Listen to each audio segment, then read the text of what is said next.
শুধু ছাড় দিতে শিখতে হবে। দুনিয়াতে দিন যত যাবে ছাড় তত কমে যাবে। সবাই বলবে ওকে দেখে নিব, ও বলবে ওকে দেখে নিব, এটা মানুষ বলবে। আল্লাহ বলছেন ছাড় দাও, ছাড়, মাফ করতেছি গো, যা বলেছে বলেছে, মাফ করো। আমাকে যখন কেউ গালি দেয়, গালি দিতে দিতে যখন থেমে যায়, তখন আমি মনে করি যে ওর মোবাইলের টাকা মনে হয় শেষ হয়ে গেছে। তো আবার আমি রিং দিয়ে বলি, ভাইজান গালি হয়তো বাকি আছে, যা আছে দিয়ে নেন।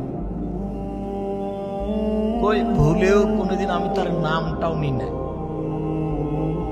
90 সাল থেকে মাঠে আছি, 90 সাল থেকে মাঝহাব নিয়ে কোনোদিন একটা বাক্য বলিনি, মানুষকে নিয়ে একটা বাক্য বলিনি।